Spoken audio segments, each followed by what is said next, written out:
Shalom à tous, que le Seigneur vous bénisse.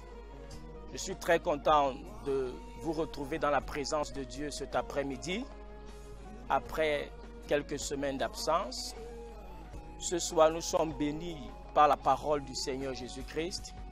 Et ma prière est que là où tu te trouves, que tu sois connecté à cette grâce et que le Seigneur te visite puissamment en cette saison au nom de Jésus. La distance n'est pas une barrière. Vous vous souvenez que Jésus-Christ a été interpellé un jour pour une guérison et il a dit qu'à telle heure de la journée, ton serviteur sera guéri. Et la Bible dit que quand l'homme est arrivé chez lui, il a trouvé l'enfant guéri. Il a posé la question à ses disciples, à quelle heure l'enfant a été guéri? Et c'était à l'heure exacte que le Seigneur a proclamé la parole de guérison. Donc que tu te trouves n'importe où, la parole de Dieu n'a pas de barrière. Elle est puissante pour te localiser. Viens seulement avec un cœur ouvert, avec la foi, et le Seigneur va te bénir. Donc j'annonce sur ta vie que tu seras puissamment béni à la fin de cet échange. La parole de Dieu va radicalement changer l'histoire de ta vie et le Seigneur va t'amener à une autre dimension. Et j'annonce aussi que Satan a lamentablement échoué en cette saison, malgré les tribulations qui sévissent dans le monde, malgré les vents contraires, les vents mauvais qui sévissent dans le monde. Nous avons la foi que le Seigneur Jésus-Christ a le dernier mot. Et nous bénissons le Seigneur pour sa victoire sur le monde des ténèbres. Parce que la parole de Dieu déclare que Jésus a paru afin de détruire les œuvres du diable. Et je sais que cet après-midi ou bien ce soir, les œuvres de Satan seront détruites dans ta vie au nom puissant de Jésus. Je voudrais partager avec vous rapidement cette parole des Écritures de Romains, le chapitre 4, à partir du verset 17. Nous allons lire du verset 17 jusqu'au verset 21. Romains chapitre 4, à partir du verset 17 jusqu'au verset 21. Ce sera notre socle, notre texte de base de notre échange cet après-midi. Il y aura d'autres textes que je vais citer certainement de mémoire, mais le message sera centré autour de ce passage. Et le thème de notre échange, c'est « Apprends à lutter pour l'accomplissement des promesses de Dieu ». Apprends à lutter pour l'accomplissement, pour la réalisation des promesses de Dieu. Nous lisons Romains chapitre 4 à partir du verset 17. « J'étais établi père d'un grand nombre de nations. » On parle d'Abraham, le père de la foi. « Il est notre père devant celui auquel il a cru. Dieu, qui donne la vie aux morts et qui appelle les choses qui ne sont point comme si elles étaient. Espérant contre toute espérance, il crut, en sorte qu'il devint père d'un grand nombre de nations, selon ce qui lui avait été dit, telle sera ta postérité. Et sans faiblir, je suis au verset 19, dans la foi, il ne considéra point que son corps était déjà usé, puisqu'il avait près de 100 ans, et que Sarah n'était plus en état d'avoir des enfants. Verset 20. Il ne douta point par incrédulité au sujet de la promesse de Dieu, mais il fut fortifié par la foi, donnant gloire à Dieu. Le verset 21. Et ayant la pleine conviction que ce qu'il promet, il peut aussi l'accomplir. Abraham avait la pleine conviction que ce que le Seigneur promet, le Seigneur aussi a la capacité de l'accomplir. Il y a des promesses que Dieu nous donne, mais le plus important, ce n'est pas d'avoir la promesse de Dieu, c'est de vivre la réalisation de la promesse de Dieu. Vous verrez beaucoup de chrétiens dans le monde et d'enfants de Dieu. Ils ont les cahiers de promesses remplis de prophéties. Ils ont pris les prophéties sur tel bishop, les prophéties sur tel archibishop. Ils sont allés dans tel programme, dans telle convention. On a déclaré des choses sur eux. Ils sont constipés de prophéties et de promesses de Dieu. Mais jamais aucune de ces prophéties ne s'est jamais réalisée dans leur vie. Pourquoi? Parce qu'ils n'ont pas compris que quand Dieu fait une promesse, toi qui reçois la promesse, tu dois apprendre à lutter pour que la promesse se réalise. Parce que le simple fait de recevoir une promesse de Dieu n'est pas un acquis. C'est souvent beaucoup d'enthousiastes. Des gens sont contents. Oh, Dieu m'a dit. Oh, Dieu m'a parlé. Oh, Dieu m'a dit ceci. Mais quand vous regardez leur vie après quelque temps, vous vous rendez bien compte que il n'y a rien de ce que Dieu a dit qui reflète leur vie. Et ce soir, avec l'ordre de Dieu, rapidement, on va voir ensemble comment est-ce qu'un enfant de Dieu, comment est-ce qu'un chrétien peut apprendre à lutter pour la réalisation des promesses de Dieu dans sa vie. D'entrée de jeu, je veux que les choses soient claires.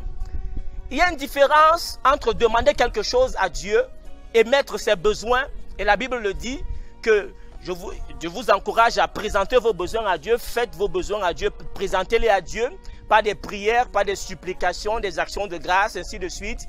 Et la paix de Dieu qui surpasse toute intelligence gardera vos cœurs, vos pensées en Jésus. Donc on interdit pour les chrétiens de demander des choses à Dieu. Tu peux avoir besoin de la santé, tu demandes la santé. Tu peux avoir besoin de mari, tu demandes un mari. Tu peux avoir besoin d'un travail, tu demandes un travail. Ça, ce sont tes besoins à toi. Mais on n'est pas toujours sûr à 100% que ces besoins-là remplissent les besoins de Dieu ou bien que ces besoins-là satisfont le cœur de Dieu. Non. Il y a des choses que tu demandes à Dieu. Dieu peut te les donner. Mais il y a des choses que Dieu nous donne sur la base de sa promesse. Et c'est ça qui fait la différence entre nos besoins et les promesses de Dieu. Nos besoins se résument à notre petite personne. Oh, je veux un travail. Généralement, ces gens qui ont ce travail-là, c'est pour eux, les petites familles. Oh, j'ai besoin d'une voiture. Généralement, c'est pour montrer au quartier que tu as acheté un véhicule. Oh, j'ai besoin de ceci, j'ai besoin de cela. Ça, ce sont nos besoins. Et même les chrétiens ont des besoins parce que c'est légitime d'avoir des besoins. Mais la différence entre le besoin et la promesse de Dieu, c'est que la promesse de Dieu entre dans un agenda stratégique des choses que Dieu veut faire sur la terre. Donc la promesse dépasse notre petite personne. C'est la raison pour laquelle les promesses de Dieu sont combattues par rapport à toute autre chose. Quand Dieu fait une promesse à quelqu'un, la personne doit s'attendre à ce qu'il force qu'ils vont se lever pour que ces promesses ne se réalisent jamais. Pourquoi? Parce que la promesse dépasse notre petite personne. Imaginez un seul instant que quelqu'un ne connaît pas Dieu et que c'est un potentiel grand et puissant évangéliste. Et un jour, il vient quelque part, il écoute la parole de Dieu. Et Dieu lui fait la promesse que je vais t'utiliser pour gagner les nations à Christ. Et quand il reçoit cette promesse-là, ça dépasse sa petite personne. Parce qu'au travers de cet individu, Dieu peut gagner des foules, Dieu peut gagner le monde pour sa gloire. C'est la raison pour laquelle chaque enfant de Dieu qui reçoit une promesse de Dieu dans sa vie doit apprendre à payer le prix pour lutter dans la présence de Dieu pour que cette promesse se réalise. Bien-aimé, une promesse de Dieu qui ne se réalise pas est un problème dans l'agenda de Dieu. Dieu a intérêt à ce que ses promesses se réalisent. Ce n'est pas un jeu. Dieu ne nous fait pas ses promesses simplement pour notre plaisir. Mais les promesses de Dieu entrent dans l'agenda de guerre que le royaume de Dieu a contre le royaume des ténèbres sur la terre. Et c'est ce qui s'est passé avec Abraham. Abraham vivait dans une nation d'idolâtrie. Personne ne connaissait Dieu dans sa famille. Jusqu'à ce qu'un matin, il entende et il écoute la voix de Dieu qui lui dise: sors, quitte la maison de ton père, va dans ce pays où je vais te bénir. La Bible nous dit que Abraham a obéi à la voix de Dieu. Mais dans cette obéissance, Dieu a adressé une promesse à Abraham.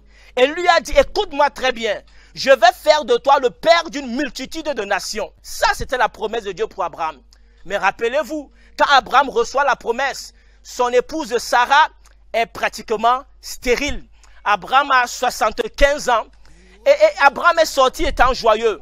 Parce qu'Abraham s'est certainement dit: ah ben si Dieu a fait la promesse, dans quelques jours, dans quelques mois, dans quelques années, la promesse va se réaliser. Malheureusement pour Abraham, après des années, il se rend compte que rien ne s'est passé. C'est qu'Abraham ne voyait pas très loin.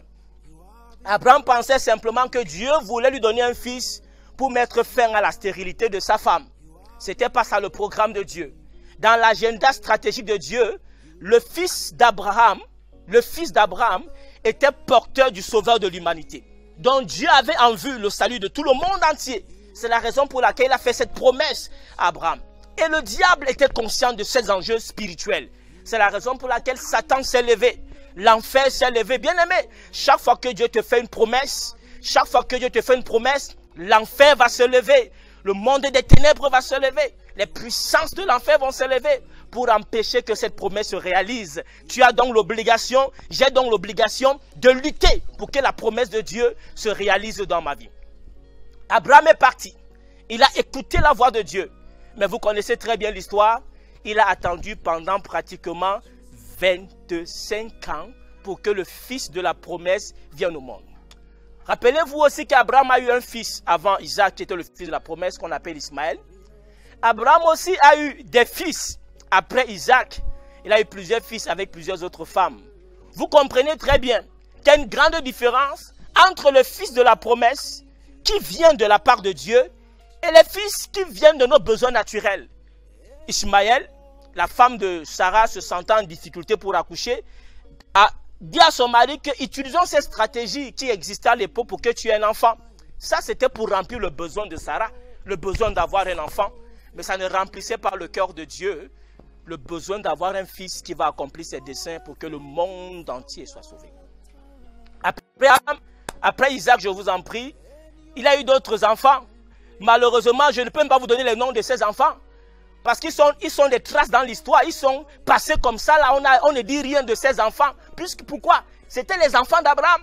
Ce n'étaient pas les enfants de Dieu. Ce n'étaient pas les fils de la promesse. Mais celui pour qui Abraham a lutté pendant 25 ans, bien aimé, je parle de lui cet après-midi. Il s'appelle Isaac. Il a porté Jacob. Il a porté le Juda et tout Israël. Et Juda a porté le Messie. Et le Messie est arrivé sur la terre pour que toi et moi nous soyons sauvés, que je vous parle aujourd'hui. C'est ça la conséquence de lutter pour que les promesses de Dieu se réalisent. Elles traversent le temps, elles traversent l'espace, elles traversent notre petite personne. Donc, bien aimé, l'enjeu est très grand par rapport à ce que nous sommes en train d'échanger cet après-midi. Le temps est arrivé. Nous vivons la fin des temps où toutes les prophéties sont en train de se réaliser. Mais au-delà des prophéties bibliques qui doivent se réaliser ou bien qui sont en train de se réaliser sur la terre, il y a des promesses de Dieu qui concernent ta propre vie et ma propre vie qui doivent se réaliser. Écoute-moi très bien. Tant que ces promesses de Dieu qui concernent ta vie, je parle de ce que Dieu t'a dit et tu es convaincu que ça vient de Dieu. Tant que cette promesse-là ne se réalise pas dans ta vie, dans l'agenda de Dieu, il y aura un vide. Et c'est ça le véritable enjeu. Et c'est pourquoi, avec l'aide de Dieu, apprendre à lutter pour accomplir, pour que les promesses de Dieu se réalisent. Pourquoi? Parce que la promesse n'est pas automatique. Il y a des choses que toi tu dois faire, que je dois faire, pour que ces promesses se réalisent dans nos vies. La première chose qu'il faut faire, c'est identifier la source qui a fait la promesse. C'est très important. Identifie la source qui t'a fait la promesse. Généralement dans le monde, quand quelqu'un qui n'est pas digne de confiance te promet quelque chose, tu ne prends pas cela en considération. Parce que tu considères que c'est un blagueur, c'est un bluffeur.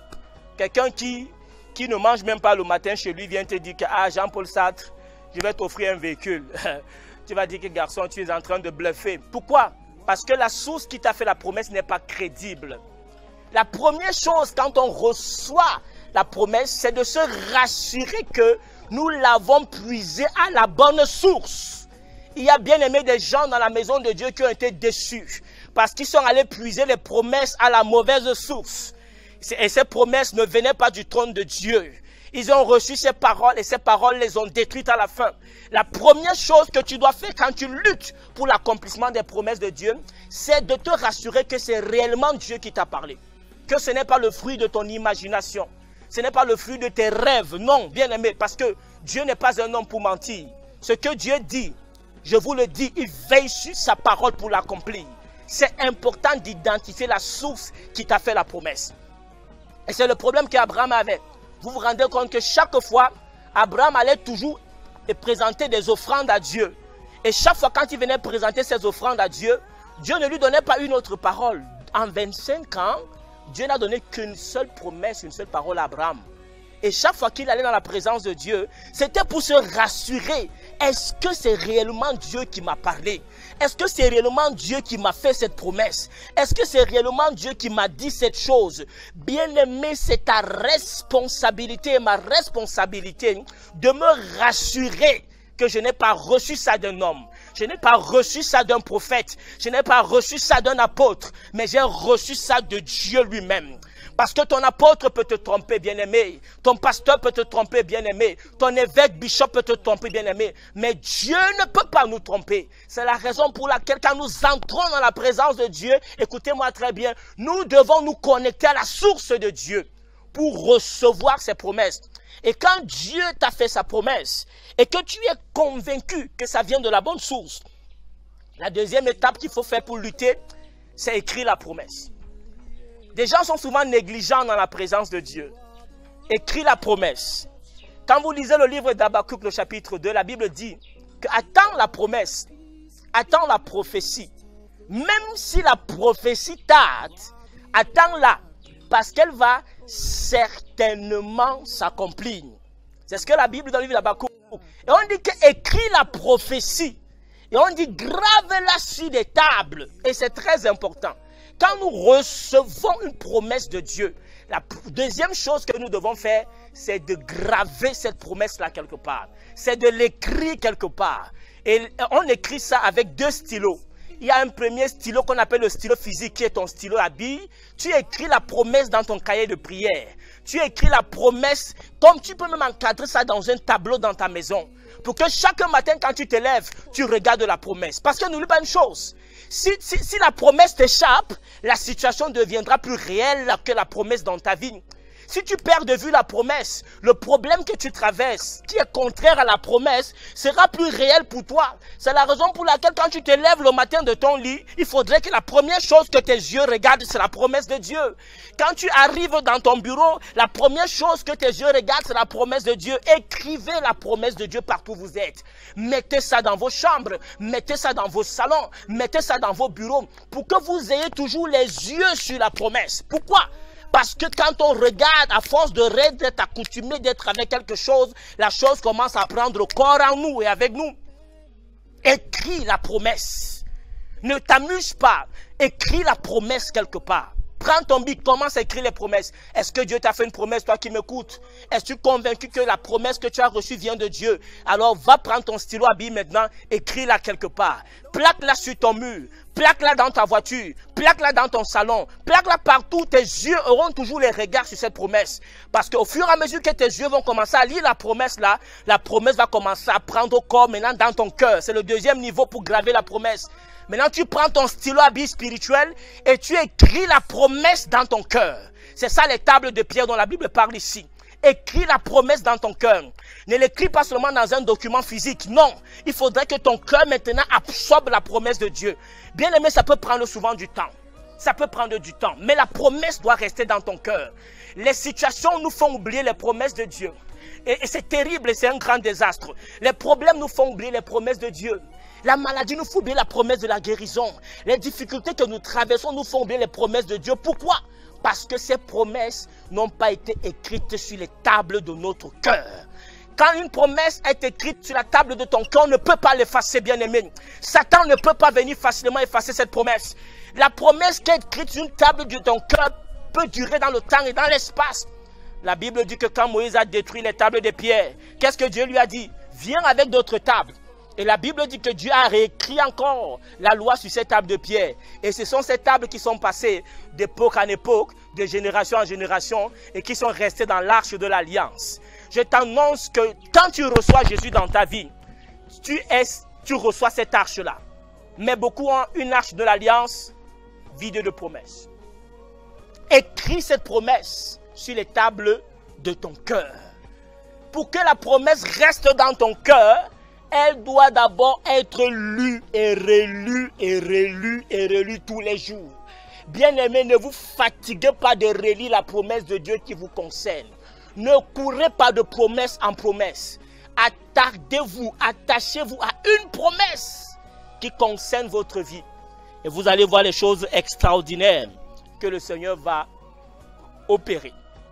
Troisième niveau, la Bible dit que quand tu as gravé, attends, parce que la promesse va s'accomplir. Il y a un temps de patience, mais je ne veux pas avoir insisté là-dessus. La Bible dit qu'elle va s'accomplir, pourquoi? Parce qu'elle marche vers son accomplissement. Cela veut dire que quoi, en d'autres termes, bien-aimés? Cela veut dire que la promesse a des pieds. Écoute-moi très bien maintenant. La promesse a des pieds.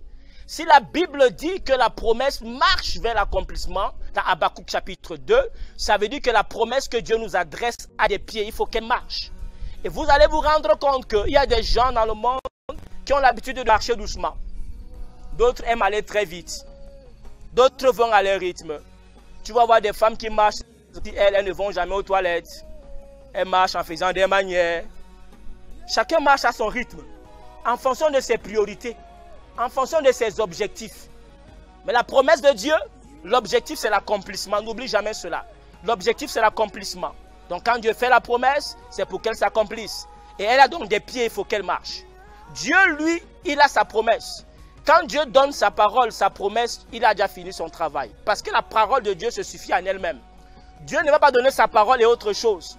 Si tu veux la guérison, tu viens dans la présence de Dieu, il ne te donne pas le médicament, il te donne la parole. Si tu veux quoi que ce soit et que tu viennes, Dieu te donne d'abord sa parole. La parole de Dieu se suffit en elle-même. Maintenant, ce que toi tu as, et c'est ça qui est important, j'insiste là-dessus parce qu'on va bientôt arrêter. Ce que moi j'ai, ce que tu as, c'est la foi. Ce que j'ai, c'est la foi. Ce que Dieu a, c'est la promesse. Ce que j'ai, c'est la foi. Ce que Dieu a, c'est la promesse. Maintenant, écoute-moi très bien. J'ai dit que la promesse avait des pieds, dont elle marchait. La promesse marche à la vitesse de ta foi. La promesse ne marche pas à la vitesse de Dieu. C'est la raison pour laquelle ce ne sont pas toutes les promesses de Dieu qui sont réalisées dans la vie des gens. Tu vas voir deux chrétiens à l'église, un est malade, l'autre est guéri, l'autre meurt.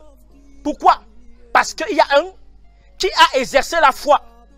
Et la foi a donné la vitesse à la promesse. Et comme la promesse a des pieds, la promesse a commencé à marcher au rythme que la vitesse que la foi imposait à la promesse. C'est ce qui s'est passé. Et généralement, quand notre foi avance, donne une petite vitesse à la promesse prend du temps pour se réaliser.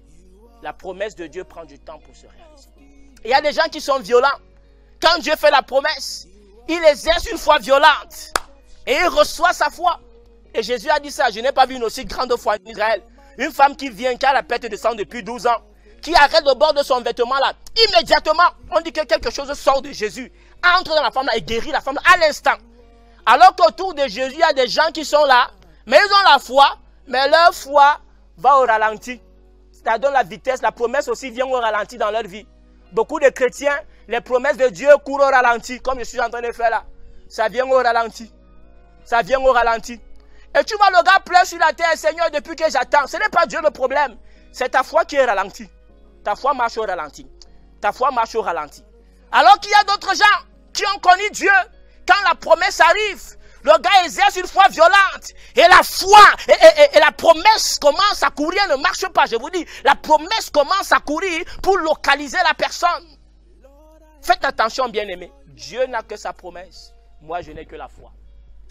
Est-ce que ma foi donne la vitesse nécessaire à la promesse de Dieu pour qu'elle se réalise? C'est la raison pour laquelle la Bible nous dit ici que Abraham, contre toute espérance, il espérait.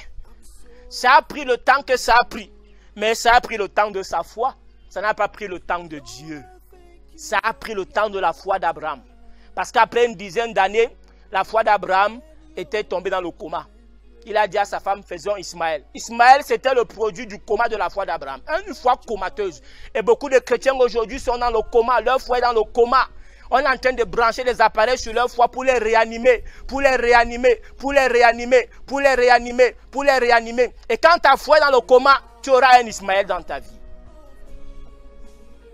On a passé 10 ans. Ce n'était pas le problème. Le problème n'était pas Dieu. Écoutez-moi très bien. Le problème n'était pas Dieu. Quand Dieu a fait sortir les enfants d'Israël de l'Égypte, dans son projet, c'était qu'ils fassent 11 journées de marche. Donc Canaan était très proche de l'Égypte. 11 jours. Mais la Bible dit qu'au lieu de faire 11 jours, ils ont fait 40 ans dans le désert. Pourquoi est-ce qu'ils ont fait 40 ans? Pas à cause de la promesse qu'ils entreraient à Canaan, mais ils ont fait 40 ans parce qu'ils n'ont pas eu confiance à Dieu. Leur foi, ce n'était pas la foi de 11 jours. La vitesse que leur foi devait donner à la promesse devait être une vitesse de 11 jours. Mais ils ont commencé à marcher, à fonctionner au ralenti, un vieux moteur. Ils ont commencé à donner la vitesse à la promesse de 40 ans. Bien-aimé, ça fait très mal au cœur de Dieu que les choses qui doivent se faire en 11 jours se feront en 40 ans. Bien-aimé, ça fait très mal au cœur de Dieu que les choses qui doivent se faire dans ce timing-ci se fassent dans un timing plus long. Mais qu'est-ce que Dieu a fait? Il a simplement fait la promesse. Il ne viendra pas croire à notre place. Faisons très attention. Beaucoup de gens parlent de Dieu. Mais quand le moment arrive de faire confiance à Dieu, ils démissionnent. Des gens sont très forts pour prêcher. Mais quand le moment arrive de vivre le message qu'ils prêchent, ils démissionnent. Et depuis un certain temps, Dieu m'apprend à vivre d'abord le message que je prêche. Ces jours-ci, je suis passé par des défis de foi terribles. Je ne sais pas. Chacun supporte ses épreuves à son niveau. Mais je suis passé par des moments où si je n'avais pas la promesse et la foi, peut-être je ne serais pas en vie aujourd'hui. Qu'est-ce qui fait la différence? La différence, c'est la foi que j'ai. Et c'est ma foi qui donne la vitesse à la promesse pour que la promesse avance au rythme de ma foi. Deuxième chose, la foi là donne la vitesse et la foi maintenant aussi doit être grande. La foi doit être grande. Ça c'est très important. La foi doit être grande, pourquoi? Parce que la foi doit être proportionnelle à la promesse. C'est comme vous venez au marché, c'est comme un échange. Tu ne peux pas venir, tu veux acheter une Mercedes classe, je ne sais pas combien là, 200, 300, les dernières sorties de Mercedes. Tu vas dans la maison Mercedes, excusez-moi, je ne fais pas la publicité de Mercedes. Tu vas à la maison Mercedes, ou bien à la maison Toyota pour demander leur dernière version de voiture. Et tu arrives là-bas, tu viens avec 1 million de francs CFA. Et tu t'attends à ce qu'avec 1 million de francs CFA, on te donne une Mercedes de classe dernier cri. Bien aimé, si tu viens comme ça, c'est de la publique. Pourquoi? Parce que la valeur que tu apportes, l'argent que tu apportes, n'a pas la valeur équivalente à ce que tu attends recevoir en retour. Les promesses de Dieu, souvent les promesses de Dieu sont grandes, la valeur est grande, élevée. Un peu comme la promesse que Dieu a fait à Abraham d'avoir un fils qui va apporter le salut dans toute l'humanité. Ça, c'est une grande valeur. Ça, c'est tellement précieux, cette promesse. Abraham ne pouvait pas venir avec une foi qui n'a pas de valeur. Vous allez donc vous remarquer que tant que ta foi ne pousse pas la valeur de la grandeur de la promesse, tu ne peux pas recevoir la promesse. C'est pourquoi les promesses qui sont attachées à une grande valeur sont toujours accompagnées de grands défis, sont toujours accompagnées de grandes batailles. Vous allez écouter tous les grands hommes de Dieu. Ils vont vous dire que pour que ce que Dieu a dit sur ma vie se réalise ici, j'ai même cru que Dieu n'allait jamais réaliser. J'ai même cru que ma vie se serait même arrêtée. J'ai même cru que ceci, j'ai même cru comme ça. Pourquoi? Parce que la foi que nous présentons à Dieu, c'est comme une monnaie d'échange. La foi que nous présentons à Dieu doit être proportionnelle à la valeur de ce que Dieu est sur le point de nous donner. C'est ça qu'il s'agit, bien-aimé. C'est pourquoi Jésus pouvait dire à certaines personnes que telle personne a une grande foi.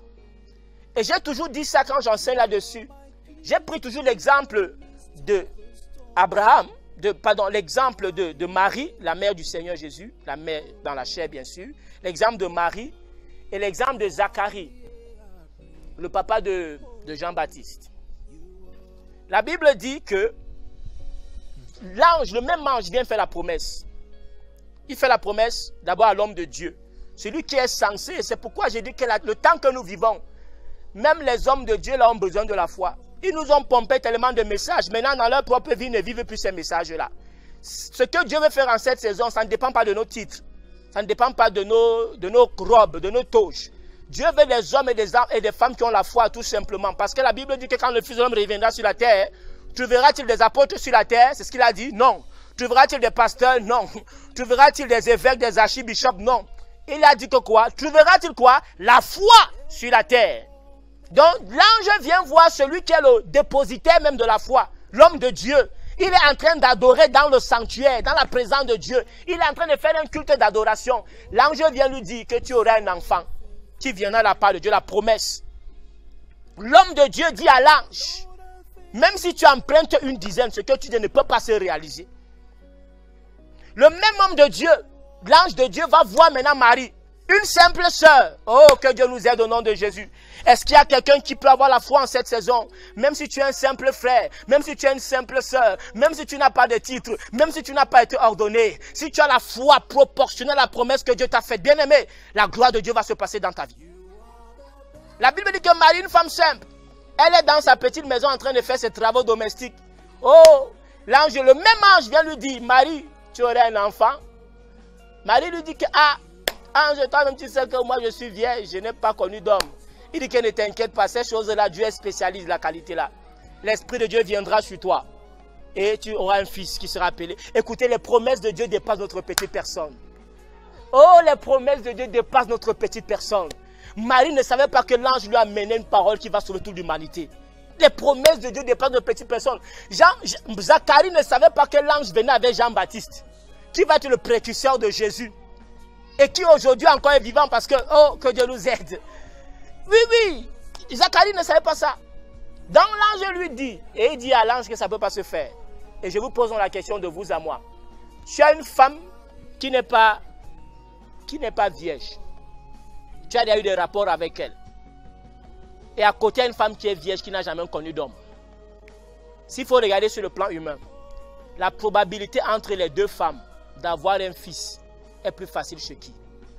Le miracle de Zacharie et le miracle de Marie. Quel était le miracle le plus facile à opérer pour Dieu? C'était le miracle de Zacharie. Parce que Zacharie et Élisabeth pouvaient aller ensemble et un enfant vient de leur union. Mais qui devait aller avec Marie? Personne. Je vous parle de la foi. Je vous parle de lutter pour que les promesses de Dieu se réalisent dans vos vies. Et je vous dis que les promesses dépassent notre petite personne. Quand vous entrez dans la présence de Dieu, cherchez à recevoir les choses de Dieu. Souvent, nous venons avec nos choses qui ne cadrent pas avec l'agenda de Dieu, malheureusement. Et quand Dieu nous fait donc ces promesses, comprenons que c'est des promesses qui sont dans un enjeu stratégique et qui vont influencer l'humanité tout entière. Parce qu'il y a une différence entre un téléphone portable que tu demandes à Dieu et un téléphone portable dont Dieu te fait la promesse. Si tu demandes un téléphone portable à Dieu, c'est pour faire tes selfies, on te montre sur Facebook partout, tu montes ta maison, tu montes tes enfants, tu montes. Ça, c'est pour toi là-bas.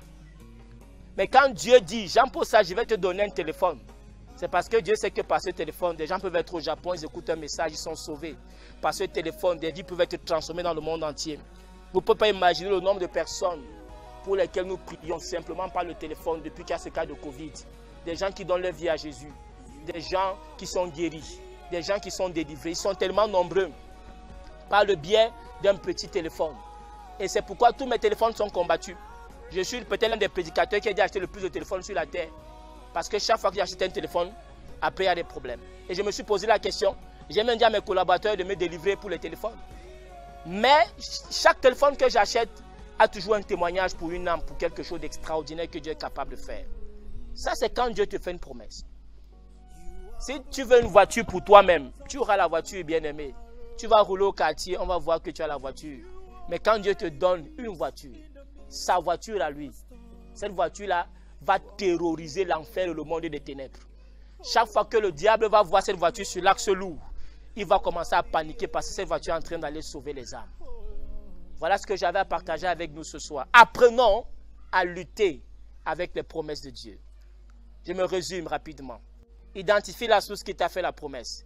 Si c'est Dieu, accroche-toi même si ça prend du temps. Si tu n'es pas sûr, rentre dans la présence de Dieu, rassure-toi que c'est Dieu. Et quand tu as compris que c'est Dieu, écris la promesse. N'écris pas seulement ça sur du papier, grave ça dans ton cœur, sur ton cœur. Pour que qu'il pleuve, qu'il neige, qu'il y ait n'importe quelle situation, que cette promesse ne soit pas effacée par le temps et par les épreuves. Troisièmement, manifeste la foi. C'est ta foi qui donne la vitesse à la promesse pour te rencontrer. Parce que j'ai dit que quoi? La promesse a des pieds et elle marche. Enfin, c'est ta foi aussi doit être proportionnelle à la grandeur de la promesse de Dieu. Plus la promesse a des enjeux très grands concernant nos vies, plus notre foi aussi doit grandir. Ne soyons pas comme des Zacharie qui sont dans la présence de Dieu, mais qui ne croient pas en Dieu.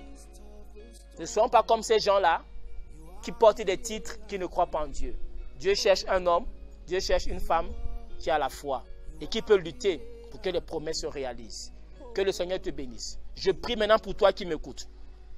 Là où tu te trouves, que la main de Dieu te touche au nom de Jésus.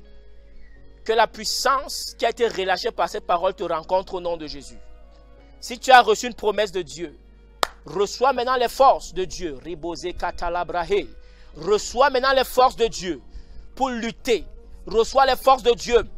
Reçois les forces au nom de Jésus pour lutter, pour que la promesse là se réalise. L'enjeu est plus grand que ta personne. Alors ne baisse pas les bras. Ne te décourage pas. La promesse va certainement s'accomplir. Lutte avec la foi. Reste ferme. Espère contre toute espérance. Même s'il pleut, même si c'est dur, reste avec la promesse. Reste avec la promesse. Reste avec la promesse au nom de Jésus. Je prie pour toi maintenant. Tout programme de Satan contre les promesses de Dieu dans ta vie, je les attaque maintenant au nom de Jésus. Je m'oppose au monde des ténèbres qui s'est levé en cette fin de temps pour s'opposer aux promesses de Dieu, pour qu'elles se réalisent sur la terre. Ce que Satan est en train de faire, les ordres maçonniques, Illuminati, le nouvel ordre mondial, les puissants des ténèbres, les esprits du Hadès, les esprits qui sont sortis des eaux, du monde des eaux. Maintenant, je vous combats au nom de Jésus. Tous les démons de l'enfer qui luttent pour que les promesses de Dieu ne se réalisent pas, pour montrer que l'Église a perdu sa force et sa puissance. Je m'attaque à ces forces ce soir et je brise leur emprise sur ta vie maintenant, où que tu sois, au nom puissant de Jésus-Christ. Reçois la force de Dieu pour lutter. Reçois la force de Dieu pour lutter. La promesse va se réaliser. La parole de Dieu va s'accomplir. Satan n'est pas plus fort que Dieu. Je parle à quelqu'un. Le diable n'est pas plus fort que Dieu. Les démons là ne sont pas plus forts que Dieu. La maladie qui te ronge là n'est pas plus forte que Dieu. J'annonce par la puissance du Saint-Esprit. Reçois les forces pour avoir la victoire maintenant au nom de Jésus. Si tu es malade où tu es maintenant, pose la main où tu es. Tu reçois maintenant ta guérison au nom de Jésus. Quel que soit le nom de la maladie, je parle à la maladie. Je parle maintenant à la maladie. Je parle au cancer. Je parle à l'hépatite. Je parle au coronavirus. Je parle à n'importe quelle maladie qui écoute maintenant ma voix. Sors de ce corps au nom puissant de Jésus-Christ. Je parle maintenant à cette douleur que tu ressens au niveau de la nuque. Sois libéré maintenant au nom puissant de Jésus-Christ de Nazareth. Je parle à cette chose qui tu n'as pas les forces pour l'affronter. Dieu t'a dit de faire la chose là, mais tu sens que tu n'as pas les forces. Tu veux te lever, c'est comme si on a mis une charge sur toi. Maintenant, écoute ma voix par la puissance du Saint-Esprit. La charge là explose sur tes épaules. Tu vas te lever, tu vas servir Dieu. Tu vas te lever, tu vas servir Dieu. Toi qui m'écoutes, tu n'as pas encore donné ta vie à Jésus, mais Dieu t'a appelé pour le servir. Dieu t'a appelé pour le servir. Dieu t'a appelé pour le servir. Dieu va changer l'histoire de ta vie. Il va puissamment t'utiliser dans sa maison pour sa gloire. Seigneur, merci parce que tu le fais. Reçois la gloire, la louange et la puissance. Shalom, shalom, shalom. Que le Seigneur vous bénisse. Amen.